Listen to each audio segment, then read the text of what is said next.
it's not just he's not acting like a president, he's not like acting like an adult. And I think we can talk about him being outside the bounds of normality. And I leave it to others to give me the name of the syndrome. Anne Applebaum, who is the Pulitzer Prize winning American journalist and historian. Anne, welcome to the programme. Yeah, thanks for having me. Thank you for joining us. Now, can I just start by getting your own judgment on what is a big question?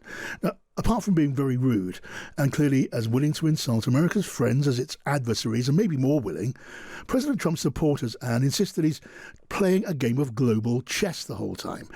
Do you think President Trump has a strategy and tactics to get hold of Greenland, or are the threats and the insults driven by impulse and emotion, by a love of power and a yearning for more?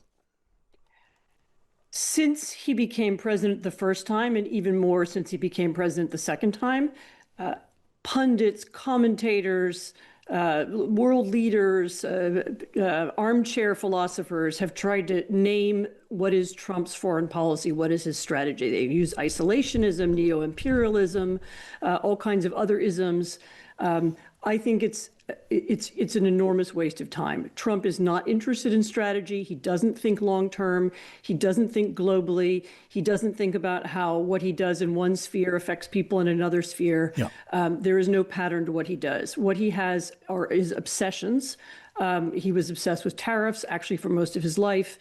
He's obsessed with the idea that European allies are a waste. He's been saying that since the 1980s. U.S. doesn't need European allies, shouldn't have them. And he's obsessed with Greenland. That's more recent. There are different theories about who put it into his head. But the events, I think, particularly the last few days, when he wrote a letter to the Prime Minister of Norway saying that because Norway, which is, of course, is not in Norway's gift, but Norway hadn't given him the Nobel Peace Prize. That gives him the legitimacy to attack Greenland. I mean, I think we're now into a different sphere. We're beyond strategy, where we now have to talk about one man's obsession and maybe madness. Maybe madness. Well, you don't get more plainly spoken than that. You are talking about, is it overdoing it? No, to take that pretty literally and talk about a condition, a mental condition. He's so often described as unhinged by his critics. Are you suggesting that, in your view, is perhaps literally true? Look, I'm not a doctor and I'm not a psychiatrist, and I can't analyze it. All I'm saying is that he's acting well outside any kind of normal behavior, even for a politician. He makes up stories about history that aren't true. He repeatedly says he's ended 8 wars, which he has not. Yeah. He claims he needs the Nobel Peace Prize, which is an obsession, that maybe a toddler would have about getting some kind of participation trophy. He's not acting. It's not just he's not acting like a president. He's not like acting like an adult. And I think we can talk about him being outside the bounds of normality. And I leave it to others to give me the name of the syndrome. Okay. It is stated, it is written policy for America to pursue the aim of dominating America's half of the world, which obviously includes Greenland. Now that, as I say, has been spoken out loud. There's little sign, there's some, but there's precious little sign, Anne, of pushback from, among others, and importantly, Republicans in Congress, who you think must be worried about a trade war and must be, at least some of them, at least to some extent, worried about wrecking NATO. Some of them clearly are, and one hears constantly about what they say behind the scenes. I've actually, a few years ago, I myself heard Republican senators talking about Trump behind the scenes, off the record, and it doesn't sound like the way they talk about him in public. But none of that means anything unless they are willing to use the powers that they have. We have in the United States, we have a system with a judicial and an executive and a legislative branch. We're designed to check one another. And unless Congress is willing to use that power and to stop the president from doing something that would destroy our alliances and, as you say, possibly cause a damaging trade war, a financial crisis, as already actually today, I saw a big Danish pension fund is selling off U.S. bonds. If they can, the adults in the room, this is the time for them to block him and stop him. And so what they feel about it or what they think about it isn't really important. What matters is that they begin to act like the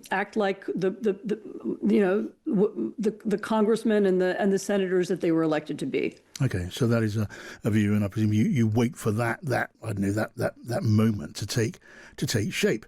Now, look, there is now on this side of the Atlantic as well as the American side, a wider recognition of the strategic importance of Greenland and the need to defend it. It's a fact that Europeans have been forced to do more, at least promised and pledged to do more to defend Europe and the West. And maybe President Trump can take some credit for that. But one constant in all that the president seems to have done is the ultimate strategic beneficiary has been Vladimir Putin.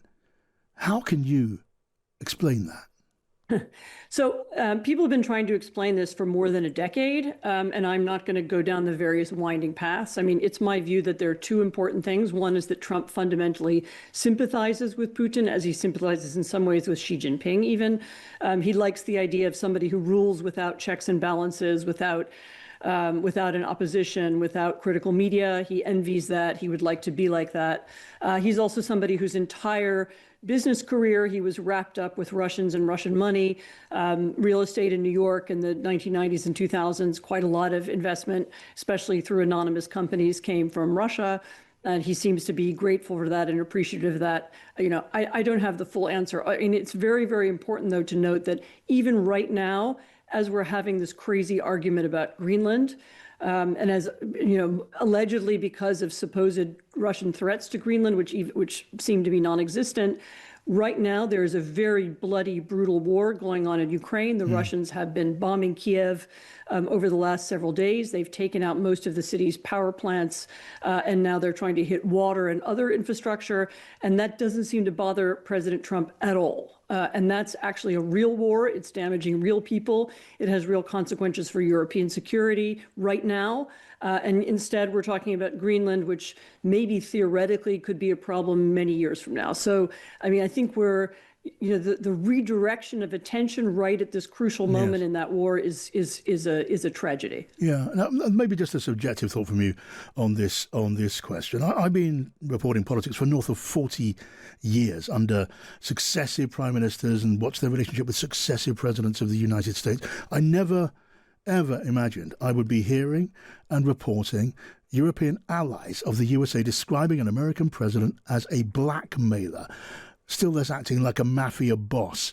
Now, I fully understand the opinions in America, they're very deeply, deeply and widely divided. I know a large part of America believes the USA is getting its due as a superpower.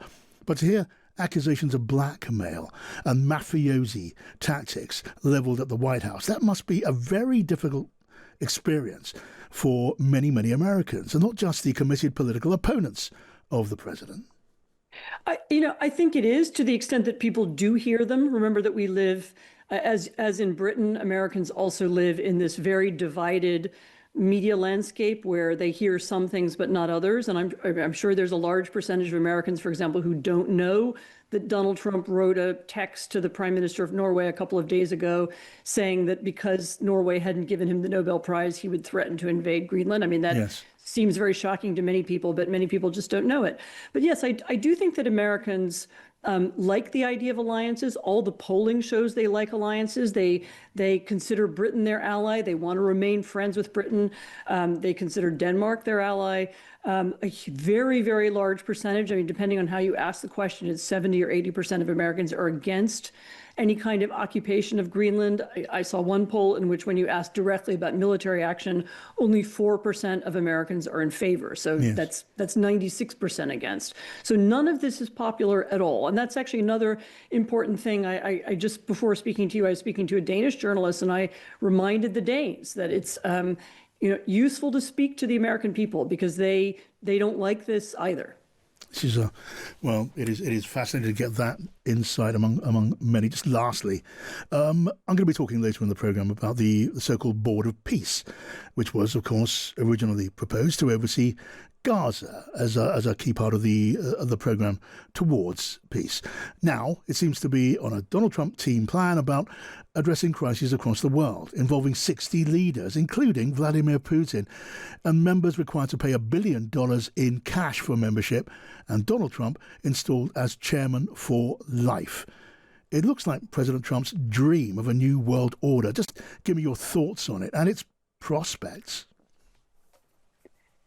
It's very, very hard to imagine how a board that is run and owned by Donald Trump, to which, if you want to be a permanent member, you have to pay $1 billion to Donald Trump, how that's going to solve many of the world's problems. I'm sure he'll find some allies. I think Viktor Orban has already said yes, and one or two others who will, genuflect or play along with the idea. But no, it doesn't seem to me like this is going to be a long-term solution to anything. So, in a nutshell, a vanity project with no future, you believe? Unless they rewrite the rules and unless they change the charter, which I've seen, no, I don't think a lot of people are going to be signing up to it. I think actually already Netanyahu has objected to some of the other members, and so that's the path we're already going down. Anne Applebaum, pleasure to talk to you. Thank you so much. Thank you.